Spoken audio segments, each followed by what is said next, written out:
வந்து இவங்க ஸ்கின்ல என்ன ப்ராப்ளம் இருக்கு, ஏன் உங்களுக்கு ஹைட்ரா ஃபேஷியல் சஜஸ்ட் பண்றோம்? இவங்க ஸ்கின்னை பார்க்கும்போது பார்த்தீங்கன்னா ஹைட்ரேஷன் வந்து கொஞ்சம் கம்மியாக இருக்குது. அப்புறம் வந்து இப்போ தான் வந்து கண்ணு கீழே வந்து டார்க் சர்க்கிள் வந்து ஸ்டார்ட் ஆகுது. அதுக்கப்புறம் கொஞ்சம் அங்கங்கே கொஞ்சம் டேனாக இருக்க மாதிரி இருக்குது, டார்க் ஸ்பாட்ஸ் இருக்குது.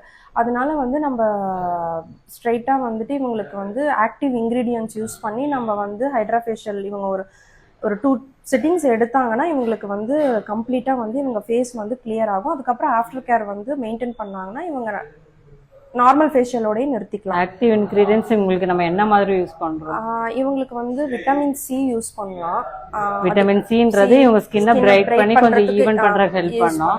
அதுக்கப்புறம் பார்த்தீங்கன்னா ஹைட்ராலிக் ஆசிட். ஏன் ஹைட்ராலிக் யூஸ் பண்றோம்னா ஹைட்ரேஷன் வந்து இவங்க ஃபேஸ்ல கம்மியா இருக்கு, அதனால ஹைட்ராலிக் யூஸ் பண்ணலாம். அதுக்கப்புறம் வந்து கோஜிக் ஆசிட் வந்து யூஸ் பண்ணலாம். ஏன்னா டார்க் ஸ்பாட் இருக்கறனால நம்ம கோஜிக் ஆசிட் என்ன செய்யலாம், யூஸ் பண்ணிக்கலாம். மெயினா வந்து active ingredients plus and hydration serum. ஏன்னா ஹைட்ரா ஃபேஷியல்னாலே ஸ்கின்னை என்ன பண்றது, டீப்பா கிளென்ஸ் பண்ணி டீப்பா எக்ஸ்போலியேட் பண்ணி டீப்பா ஹைட்ரேஷன் பண்றது. ஏன்னா இவங்களுக்கு ஹைட்ரேஷன் லெவல் மெயின்டைன் பண்ணாலே ஸ்கின்ல பாதி என்ன செஞ்சிடும், ஈவன் டோன் என்ன செஞ்சிடும் வந்துடும்.